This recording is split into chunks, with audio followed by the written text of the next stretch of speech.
अस्सलामुअलैकुम। आप सब दोस्तों का क्या हाल है? आप सब ठीक हैं जी? आज मैं आया हूँ नहर अपर चनाब रत्ता जाल गुजरांवाला शाम का टाइम गुजारने के लिए। यहाँ नहर के अतराफ़ लोग शाम का खूबसूरत समा गुजारने के लिए, ठंडे पानी से लुत्फ़अंदोज़ होने के लिए यहाँ पे आकर सीढ़ियों पर या मुख्तलिफ़ जगहों पे आके बैठ जाते हैं, गपशप लगाते हैं। कुछ लोग खाने पीने की चीज़ें भी साथ ले आते हैं। ये है जी रत्ता जाल चिच्छर वाली पुल के पास ये छोटा सा पुल है।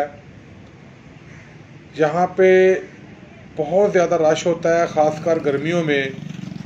बच्चे यहाँ पे नहाने आते हैं। गवर्नमेंट ऑफ पाकिस्तान ने इस पे सख्त पाबंदी लगाई हुई है कि आप लोग नहरों में बिल्कुल ना नहाएं, क्योंकि बहुत सारे हादसा हो चुके हैं जिसमें लोग अपनी कीमती जानें गंवा चुके हैं। आप अपने बच्चों पर नज़र रखें, जब भी वो सैर करने के लिए नहर की तरफ आएँ कोशिश करें आप उनके साथ आएँ ताकि वो नहर में नहाने वाली गलती ना करें। यहाँ पे बड़ा सुकून सा महसूस हो रहा है। गर्मी होने के बावजूद पानी की ठंडक है। इसके अलावा यहाँ अतराफ़ में दरख्तों की भी बहुताब है। आप जानते हैं दरख्त भी ठंडक का बायस बनते हैं। ये देख रहे हैं नहर का खूबसूरत मंज़र है और बहुत ही प्यारा और दिल को मोह लेने वाला सीन होता है जब गर्मी हो, बहुत ज़्यादा गर्मी लग रही हो और बंदा इस तरह के ठंडे पानी के पास बैठा अपने दोस्तों के साथ खुशगपियों में मसरूफ़ हो, या वो अपने पाँव नहर के ठंडे पानी में डुबो के बैठा हुआ हो। बड़ा मज़ा आता है जी।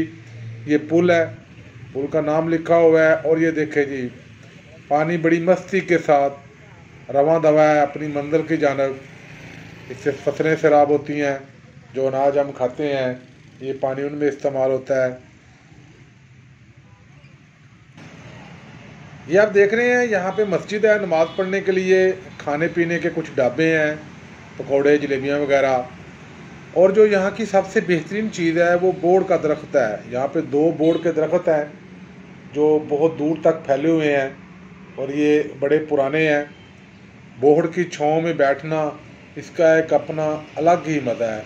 आपने अक्सर देखा होगा गाँव और देहात में लोगों का गर्मियों में जो दोपहर है वो दरख्तों के नीचे गुजरती है, ख़ासकर बोर्ड के दरख्त। ये सामने सफ़ेदे के दरख्त हैं जी, इनकी भी बहुताब है। ये नहर के ऊपर से एक छोटा सी नाली टाइप बनी हुई है पानी गुजारने के लिए, जो पानी हम फसलों को लगाते हैं।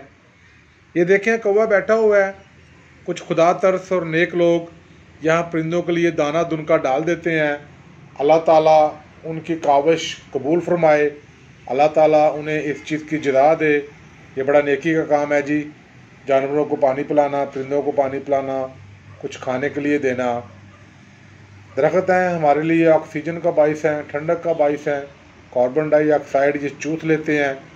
आप जो भी हैं जहाँ भी हैं कोशिश करें दरख्त लगाएं। दरख्त हमारे लिए बहुत ज़रूरी हैं। देखें ये किसी ने अपने हाथों से लगाए हैं 2 बोर्ड। आज भी लोग इनकी छाँव में बैठते हैं, परिंदे इनका कुछ फल वगैरह खाते हैं, तो यकीनन उन्हें स्वाब पहुँचता होगा अल्लाह के फजल करम से। ये नहर का खूबसूरत मंजर है जी। देखें कैसे यहाँ से नहर थोड़ा सा मोड़ लेती है, टर्न लेती है, और ये एक ऐसा सीन है जिसको देखना एक अलग ही मज़ा देता है। मुझे तो बहुत मज़ा आता है जी। मेरी तो कोशिश होती है जब भी टाइम मिले तो कहीं ना कहीं सैर के लिए जाऊं। अगर दूर नहीं जा सकता तो नज़दीक ही चला जाऊं। ये जी जिधर से पानी आ रहा है, इनके नंदीपुर साइड से पानी आ रहा है, ये वो तरफ है। देखें दरख्तों के साए पानी में नज़र आ रहे हैं। बड़ा ही दिलफरेब सा एक मंज़र बन जाता है, बड़ा खूबसूरत सा। मैं एक बार फिर आपसे गुजारिश करूँगा, आप नहर के किनारे आएँ, बैठें, ठंडे पानी में पाँव भिगोएं, दोस्तों से खुशगपियाँ करें, लेकिन खुदारा इसमें नहाने से गुरेज़ करें, ख़ुद भी गुरेज़ करें, अपने बच्चों को भी समझाएँ। शाद रहें जी, आबाद रहें। खुदा हाफ़िज़। बहुत शुक्रिया, बहुत शुक्रिया।